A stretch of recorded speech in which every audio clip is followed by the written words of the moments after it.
You are now listening to a member of the Disney Podcast family. Head over to Disney Podcast Family on Instagram to see all the latest posts for this show and links to other great Disney podcasts.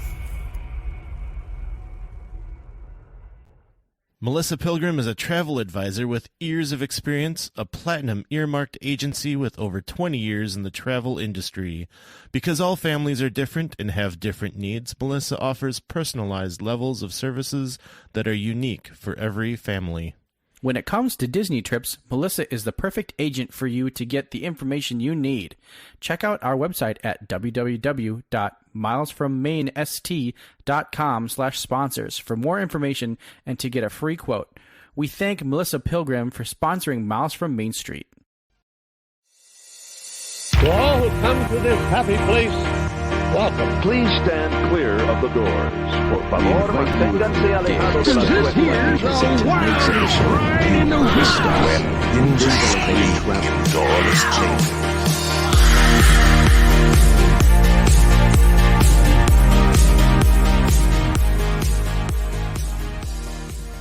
So today on Miles from Main Street, we're on YouTube. What?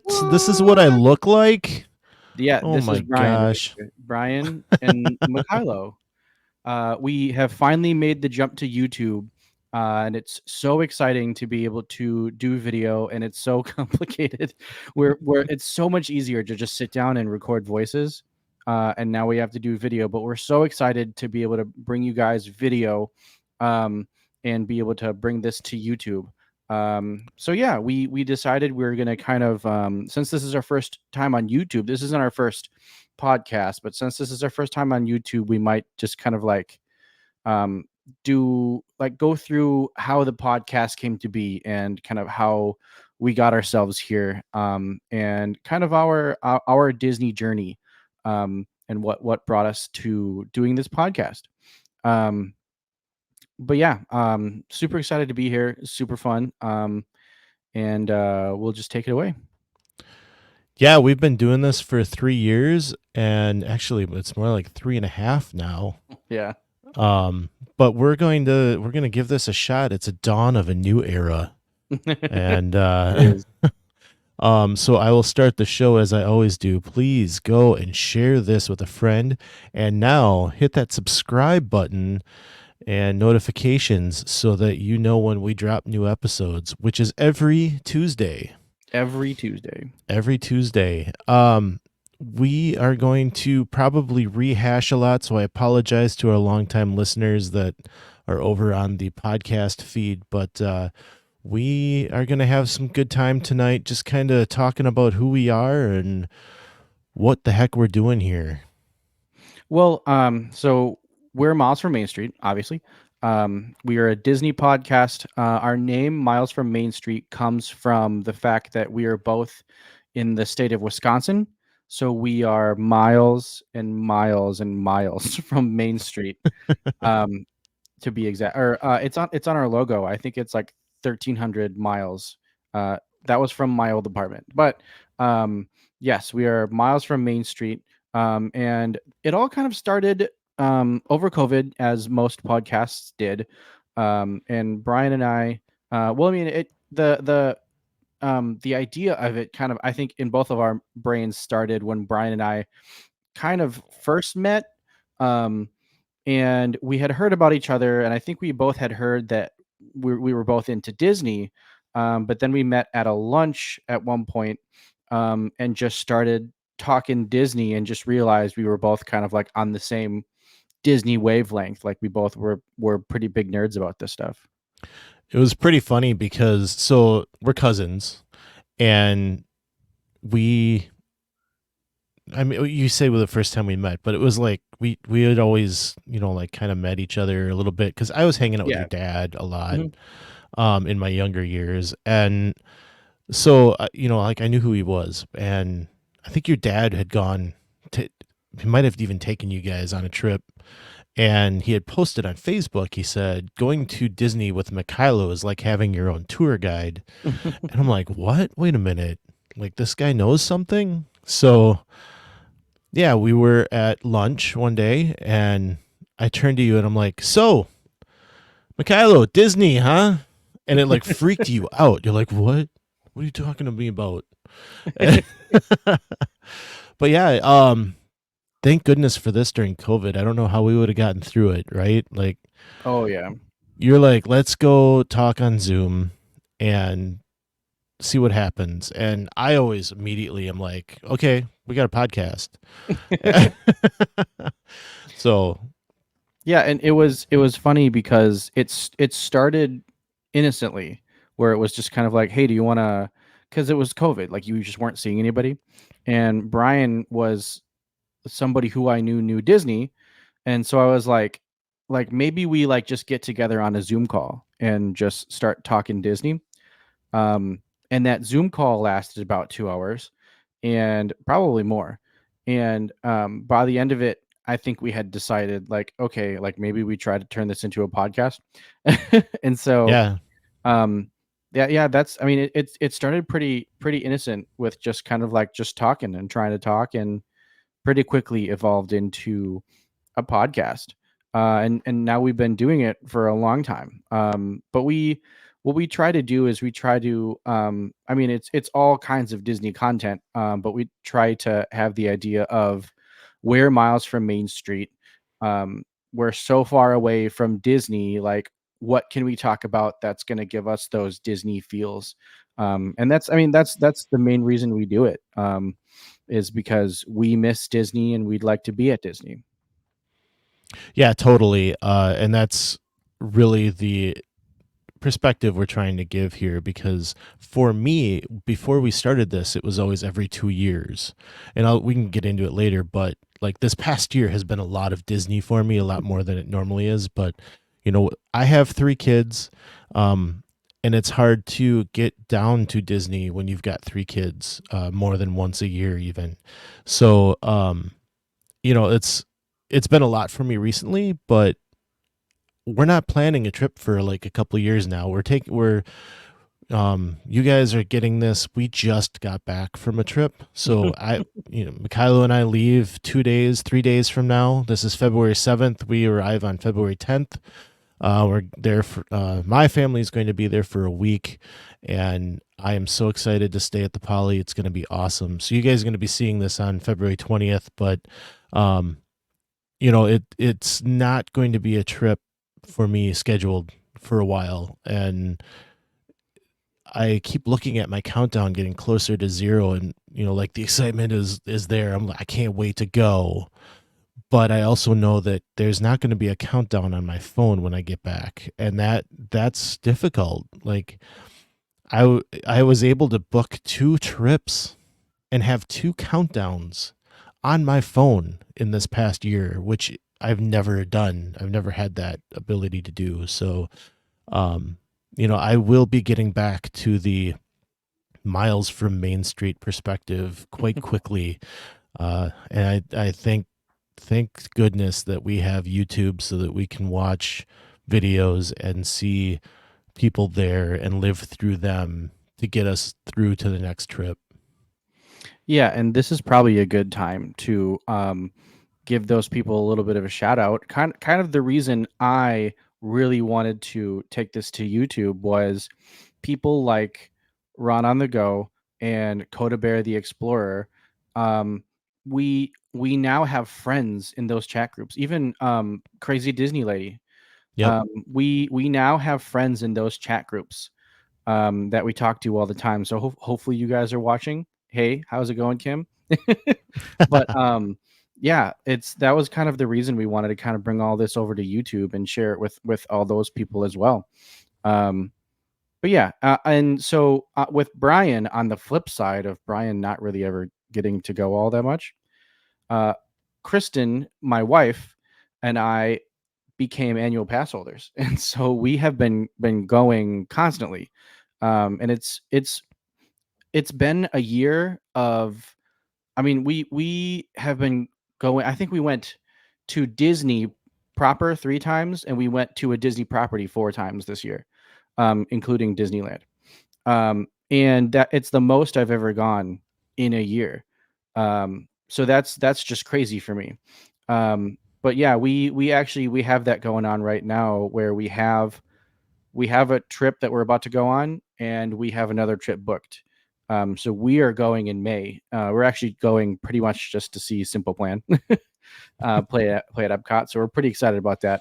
But that's been something new for me, where we've been actually able to get out to Disney a lot more often.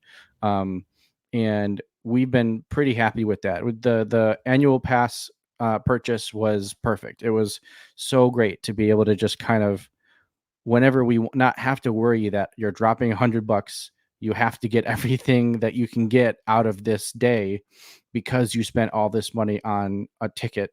We're able to just kind of like, when we get there, just pop in. So that has been really great for us, and that's definitely a new thing for me. I was in Brian's boat back in the day, where I would go maybe once a year, maybe every 2 years. But yeah, this has been a lot of fun being able to go more often. As you were saying that about Disneyland, you realize this past weekend was our 1-year anniversary of going to Disneyland. Correct. And it was pretty much the first Miles from Main Street trip too.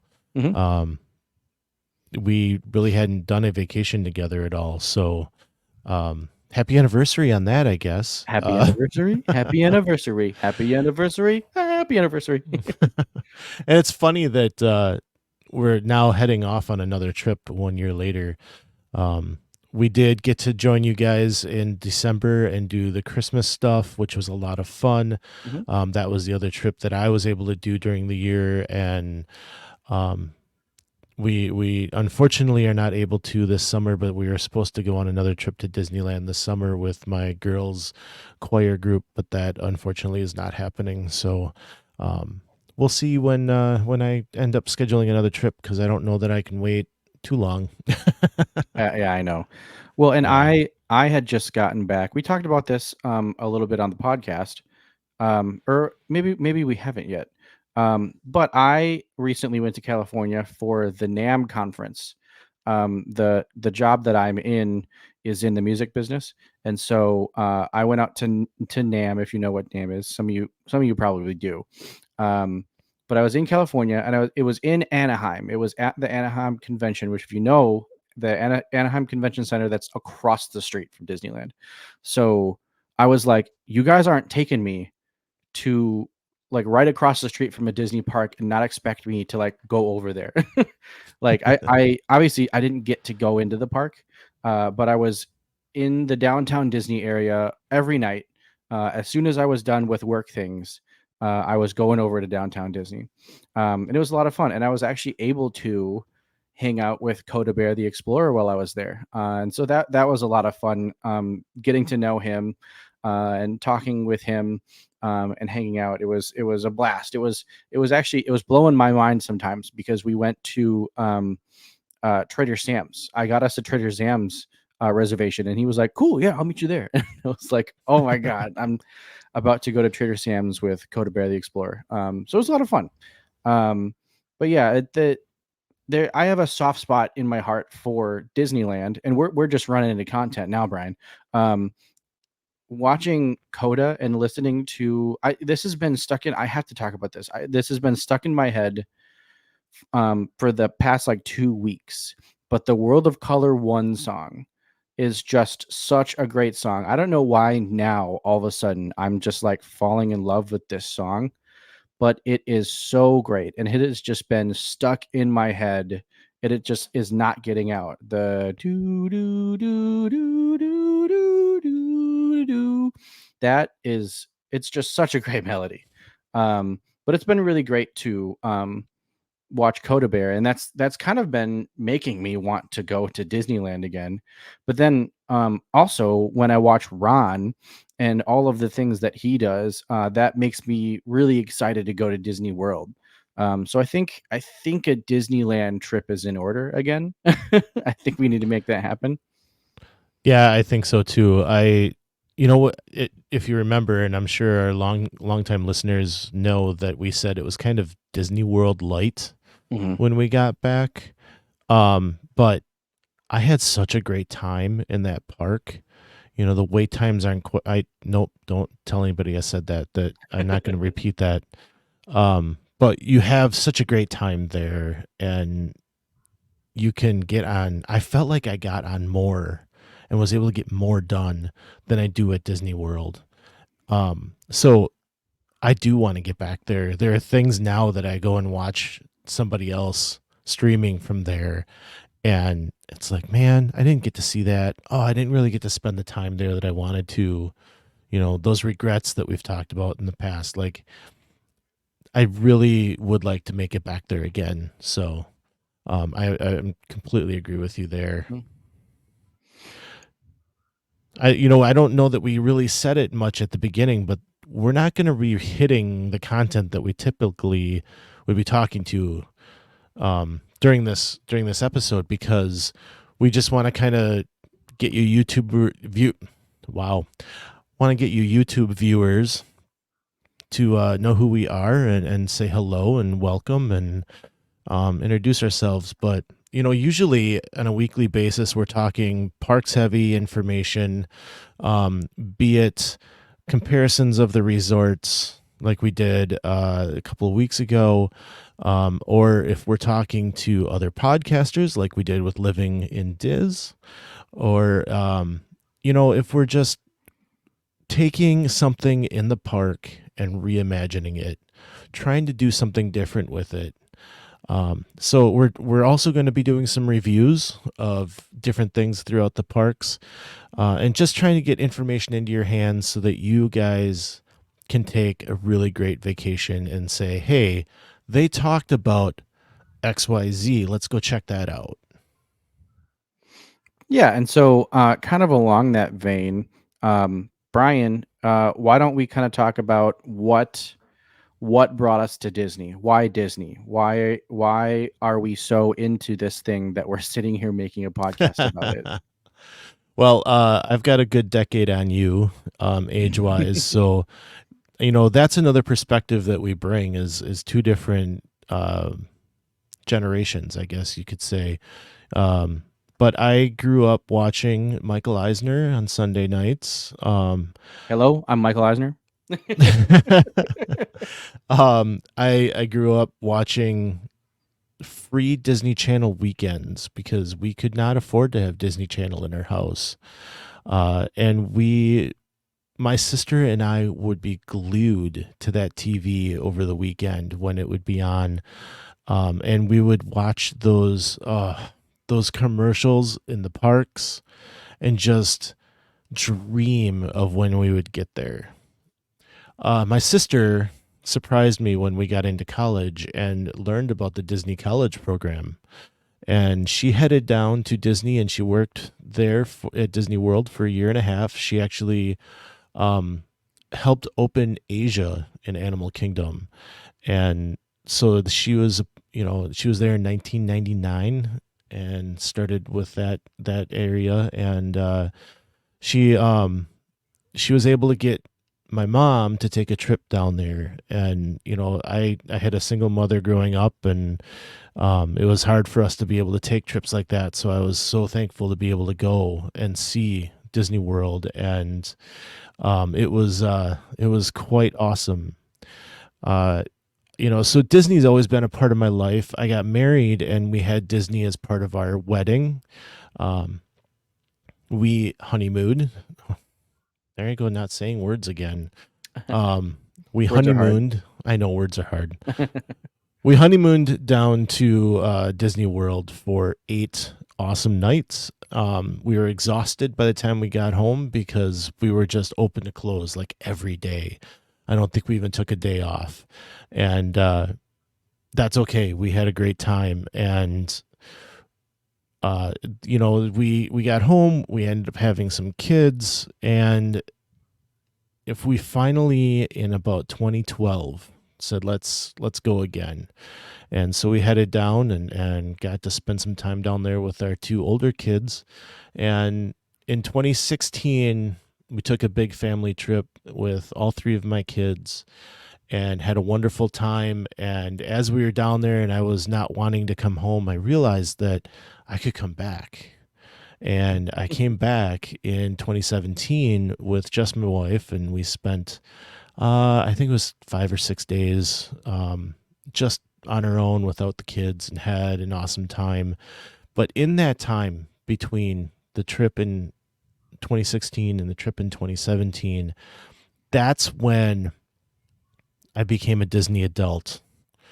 I started binging Lou Mangello, catching up on every single podcast he had. I was trying to consume every detail, every bit of knowledge that I could get every second of the day. And that's when it really started kicking in. And, that's what's brought me into this podcast. How about you, Mikhailo? What brought you into this? Yeah, I feel like mine was a little bit of a slow burn, kind of like yours. The family would go to Disney World on vacations, and I mean I would have a great time. I would enjoy everything, and then I would come home and I would want to go again. I think I was always the one constantly saying like, "Oh, can we go to Disney? Like, what if we went to Disney?" Um, and it was right around like 2007 when I went, when like things started to click. And it was actually at Epcot. They were doing illuminations, and anybody who's listened to the podcast or knows us at all knows that we're music people and we're drum corps people. And illuminations was done by the cadets one year. So I thought that was the coolest thing. And I actually heard the cadets music before I heard illuminations. So I was already kind of like, oh, this is awesome. Like, this is so cool. It was the same thing for me because they were doing a special thing for the Millennium. Yeah. Yeah. But so it was like right around then when I was like, you know what, this place is pretty cool. And then I went home and I actually think I found the CD. They had like a CD set of illuminations, and so I bought that and put it in my car, and it just kind of stayed in my car all the time. So I was constantly listening to illuminations. And it was right around then that I started to find Disney content, like 2007, 2008, 2009. That's kind of when I found the Diz Unplugged. That was kind of the first Disney content that I started to really latch onto.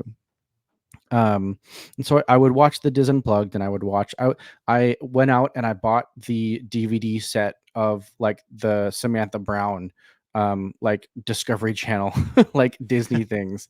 And so like that was kind of like one like very early stages of like kind of realizing like, okay, you know what, I think I'm a Disney adult. And then it was right around like the 2010 was my last year in drum corps, and I just asked my parents, I was like, when I age out of drum corps, like I want to go to Disney. Like that's like my big thing.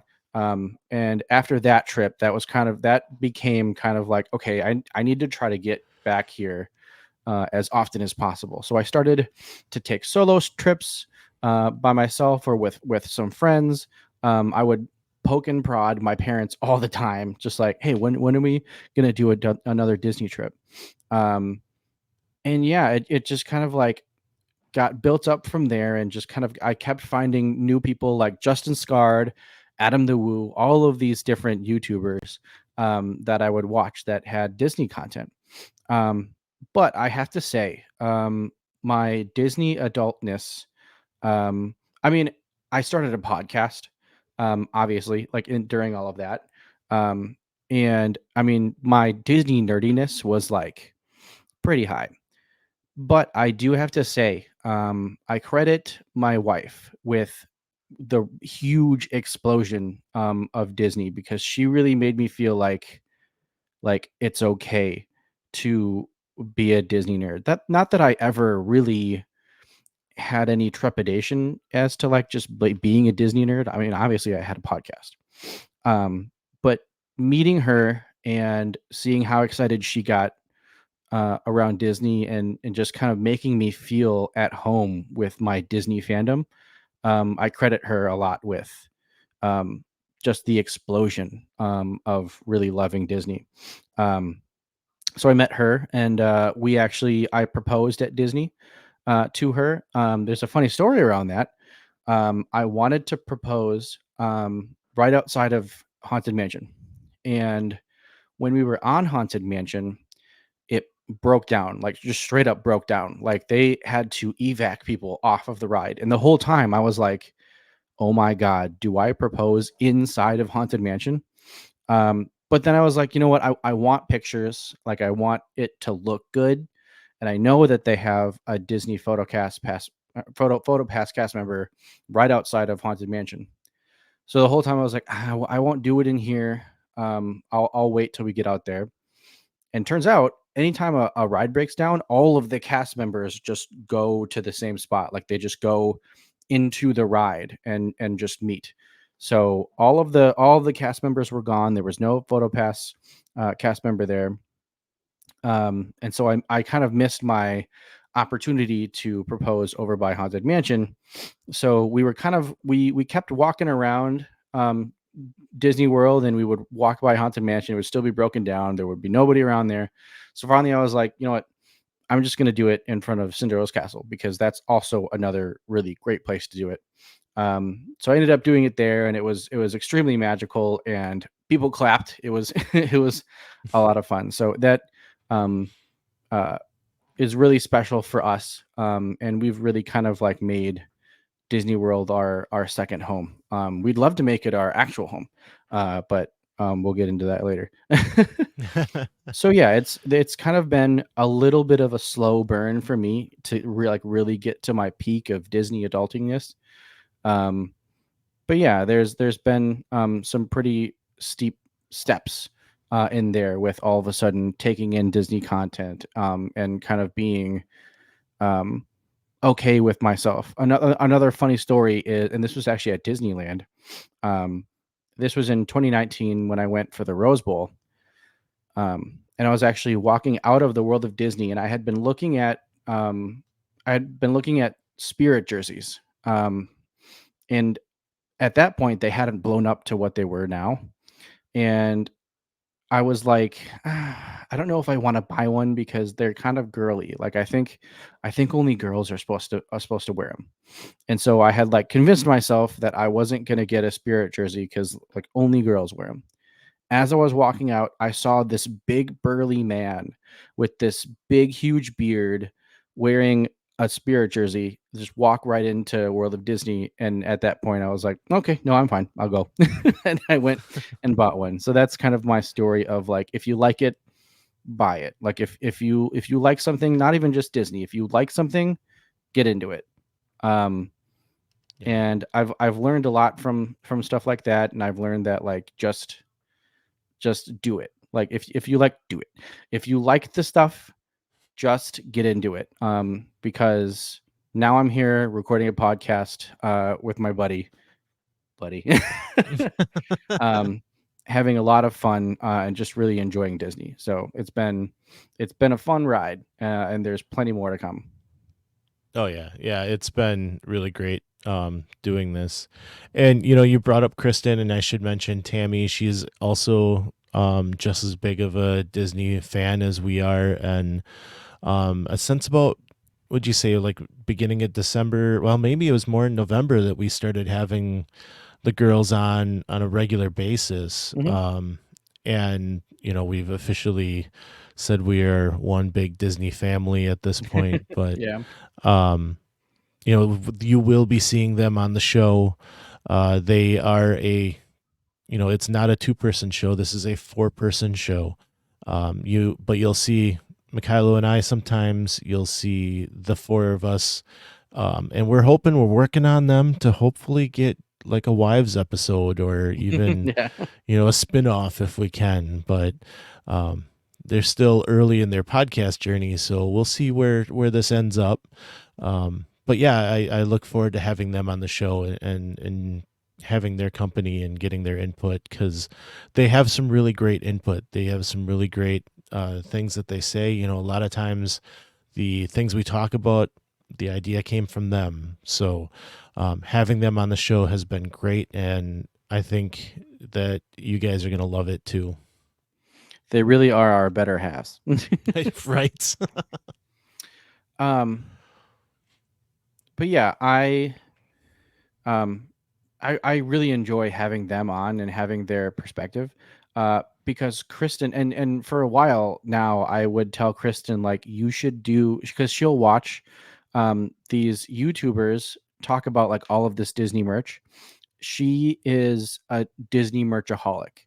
And it's funny because like we'll buy a lot of merch, and she'll buy certain things and she'll be like, "Oh, is this okay?" And like sometimes maybe I'll give her a hard time, but like for the most part, I'm just kind of like, "You're buying Disney stuff. Like this is great. Like you could be buying lots of other things, but you're buying Disney pins or you're buying a Disney bag, and I'm totally okay, totally okay with it, because it could be lots of other things. Yeah, like you were saying earlier tonight, it's Disney. It's fine. It's Disney, yeah, it's fine. Disney. Just spend it, whatever. Yeah. So it's gonna be a fun ride. I'm super excited to be out on YouTube at this point. We've often said, we tend to go to YouTube for our content. We probably should get our content out there. We have a relationship with Melissa Pilgrim. You heard about her at the beginning of the show. And she has been on our show a couple of times, and hopefully we can get her on the show again. And she's a wealth of knowledge. She's terrific to work with. I've been working with her for our upcoming trip, and gotta tell you, she's just awesome. She's, second to none. So if you guys need a trip, go check her out. It's on our website, which is www.milesformainest.com. /sponsors. We'll find her.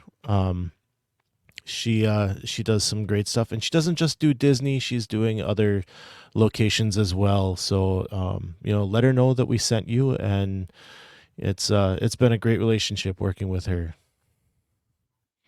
Yeah, I'm still yet to use a Disney travel agent, but everything Brian says of like, oh, I just messaged her like, hey, can we find this? And it just comes out of nowhere and she figures it out. So it's really what it does is because it's all things that like Brian and I could do, but she has the experience to just make it happen. Like getting reservations and stuff like that. She knows how to do it. And so it's just putting it into the hands of a professional who will be able to go out and make things happen for you. And I know we all like to do things on our own, and Mikhailo, I know you are used to doing it on your own. I was used to doing it on my own, and we started this relationship with Melissa, and it's like I gotta give her a try and see how it goes. And I sent her the reservations we wanted, the times we were looking at, and she nailed every single one of them exactly when we wanted them. And it's like I've never been able to do that on my own. I sit there in the morning, it's 5:00 in the morning here, and I'm on my phone and I've got my computer going, and I'm like trying to get this stuff, and everything's already full for, I don't know, Ohana, let's say. And so I have to go to my backup, or I have to go to a different time. She nailed every single one of them. And it's like, how did she do that? But I know she also has a team helping her. And so I was blown away by that. And, the other thing was that in the process of this trip, we booked early enough that they were watching for any deals that came up. And because of what we do, being connected and always listening and looking for the next piece of information, it was, or I saw it right away in the morning that there was a deal out, and I was like, okay, so I kind of gave it time because I knew she was looking, but I didn't want to bug her, but I got antsy. And so I finally just messaged her, and she's like, yeah, I was just working on a message for you. And I think she saved us $700, which when I saw the deal come up in the morning, when I woke up in the morning, it had already been live for a couple of hours. And I went in right away and I looked at what the price would have been. And then she messaged me her deal that she got, because, a lot of times these deals, they erode away as time goes on.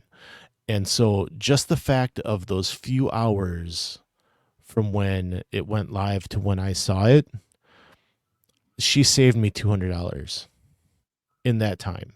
$200. That's a couple of park tickets, Yeah. like, so, like just having that has been invaluable. And I'm going to be using her all the time for these trips, because what she has provided is just more than I could have asked for. It's more than just somebody else having to do something. I don't have to go sit on hold for an hour to talk to somebody at Disney if I need to make a change, which I have done in the past. And, I know a lot of it's online, but in the past I had messed up my reservation when I did it, and I had to call in, and it took me, I don't want to say an hour. I think it was close to 45 minutes to get a person on the phone. And because it was at the B Resort, being an off-property hotel that I booked through Disney, I couldn't do it online. I couldn't just go on there and fix it. So I had to call in, and, she does that for me. She calls in, she takes care of it. I don't have to even think about it.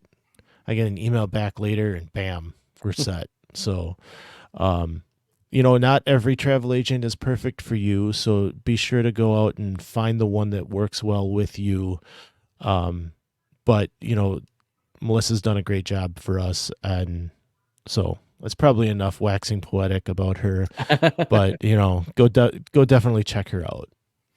And it's just travel agents in general. That's definitely something, and something not a lot of people understand is it won't cost you anything more than if you booked the trip yourself. Right.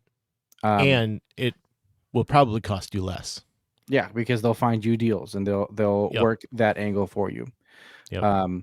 So yeah, something, a misconception, if you will, from people, but that's definitely an option. Melissa is a great option, but like Brian said, trying to find the travel agency that's right for you. And another thing about this podcast is we talk about Disney, but we don't only talk about Disney.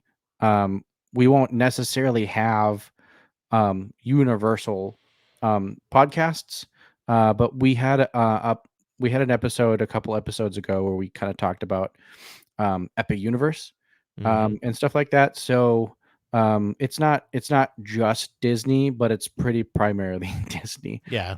I don't really follow Disney, or I don't follow Disney. Yeah, we know. I know, Brian. Yeah, I know. Never been there. No, I don't really follow Universal. That's the dark place that no one talks about to me. So, but yeah, we do bridge into that once in a while. So, and I'm the one. I'm a huge Harry Potter fan. My wife and I, we very much enjoy Harry Potter, and I very much enjoy Jurassic Park as well. And those are two pretty big areas at Universal. The last time I went to Universal, we basically just kind of spent our entire time in the Harry Potter land area. But I mean, I've been to Universal a couple of times, and I've done a lot of the things you can do, both Hollywood and Orlando. The Hollywood one is pretty cool because it actually has real movie sets that you can drive through. Well, you don't drive through; they drive you through them. But it's fun stuff, and so that'll be things that we will also talk about, especially with Epic Universe opening up. Brian does a really good job talking about it, about how both, like, we're winning, we're the winners in this situation of these two companies going head to head. It really is. Yeah. And you heard it last week when I said it, that, you've got two juggernauts going at it, and we're winning because they're just trying to do better than each other. And, like I said, it's February 7th. Disney just had an earnings call. Bob Iger said they're going to be spending money and we're going to see a lot in the parks starting to happen next year. And I wish it was a little sooner. But Yeah. I'm also tired of construction walls in Epcot. So I can't wait to see where this goes, where they end up spending the $60 billion that has been said is going to be spent. I just can't wait to see what they do with it. What are they going to create? Is it going to be a fifth gate? Is it just going to be the Beyond Thunder Mountain? Is it going to be that Encanto and Indiana Jones stuff? It's all kind of speculation still, even though they've been talking about it and they told us that's what they're thinking. It's not officially official, right? So I can't wait to see what that ends up being. And having Universal pushing them with Epic Universe, it's like having that first round draft pick pushing the veteran on the football field. We are from Wisconsin. We talk Packers every so often. I hope that doesn't scare you away. I just hope that that first round pick doesn't push that guy on the bench, or the guy on the bench doesn't push the first round pick out, and then becomes the first round pick, because that's what's been happening with the Packers. Apparently, is all we do is we just sit quarterbacks behind legendary quarterbacks, and then they become legendary quarterbacks. But that's neither here nor there. But yeah, we're big Packer fans. We enjoy that. But yeah, it's interesting that it's 60 billion, because I mean that it alone could be, it's like a park. Like you could easily spend that much on a park. And I wonder if a lot of these other things that they've already announced have already not run their course on the budget, but like they've already like there's already been a budget for them. Like it's already in the budget. The 60 billion is like other things that we're going to do maybe. So that's interesting to hear. I haven't done any homework yet on what the earnings report said, because I haven't even like watched anything or read anything about it yet. So that'll be fun to kind of like sit down and do all my speculatory ideas. Yeah. They're in a spot with Disney Plus. They need to get that turned around. The movies have been hurting recently, and they need to get that turned around. I have full confidence that they will.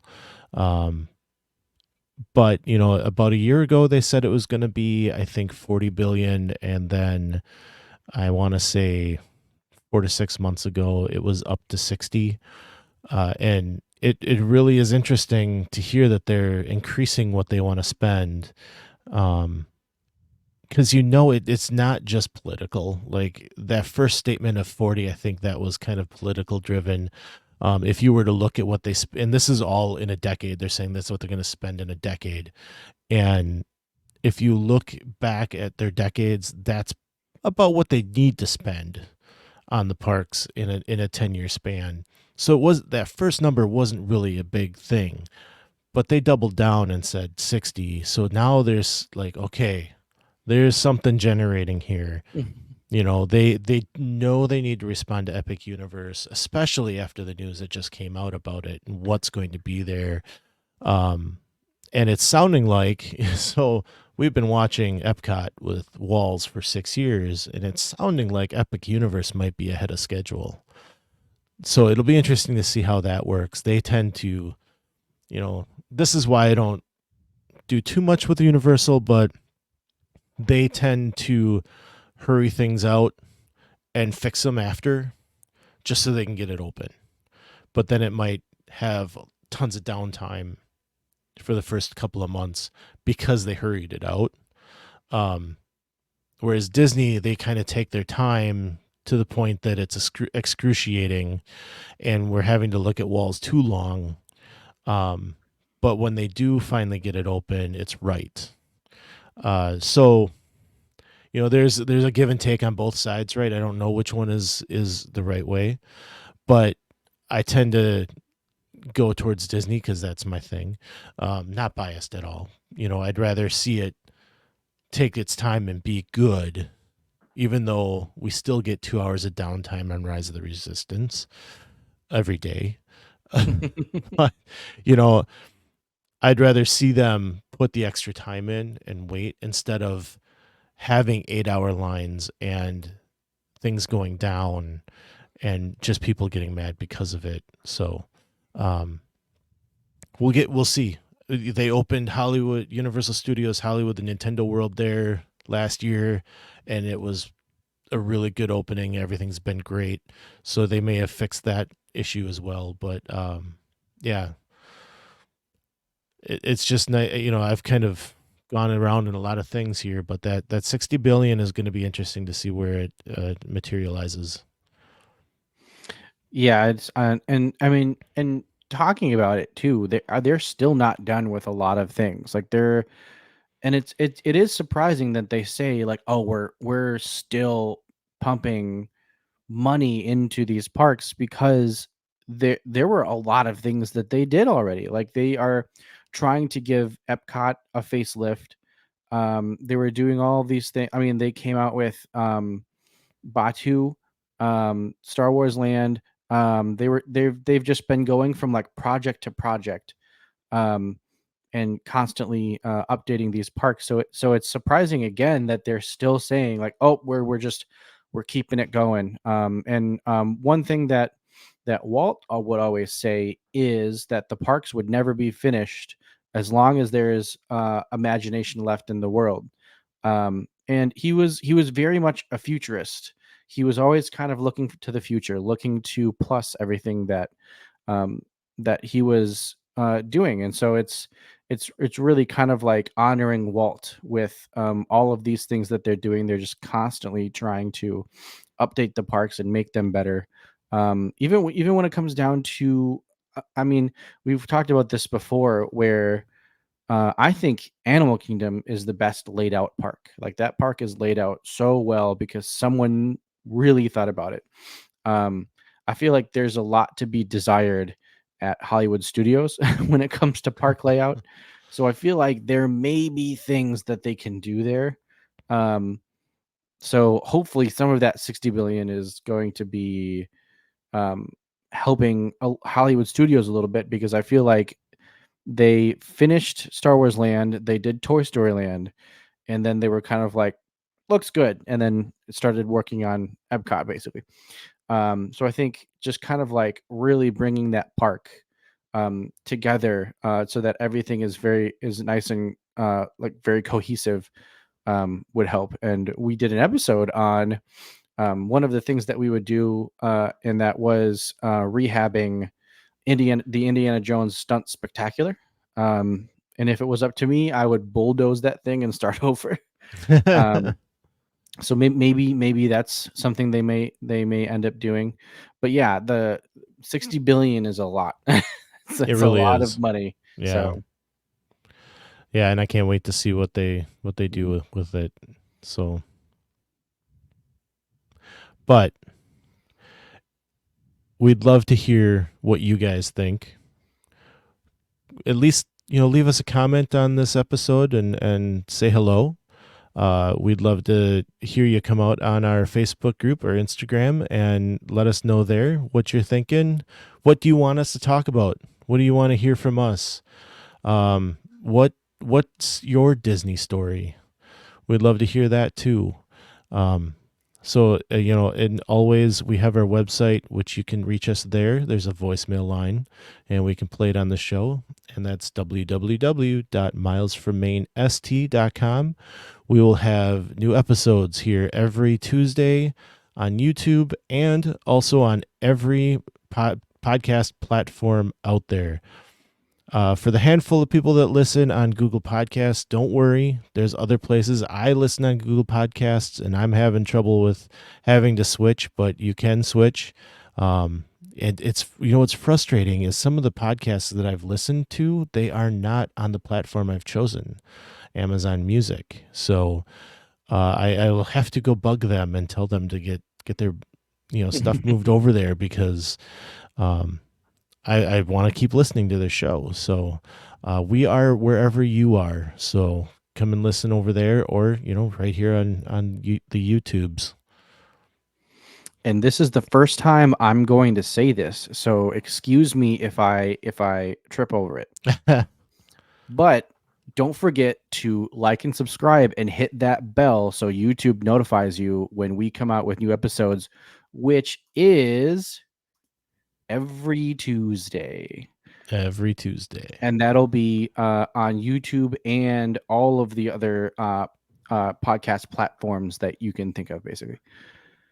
But it was great. It was our first time on video. Hopefully we look pretty good for you guys. I hope so. This is what I look like. But like we always say, some live close. I screwed that up. Wow. You're taking my lines? I am. Lines? We got the girls involved, and it's changed what I say. Do you go first when the girls are in it? No, but I don't know. Anyway, let's do that again. Here we go. Some live close, but others don't. So let's talk about it. We'll see you guys next time on Miles from Main Street.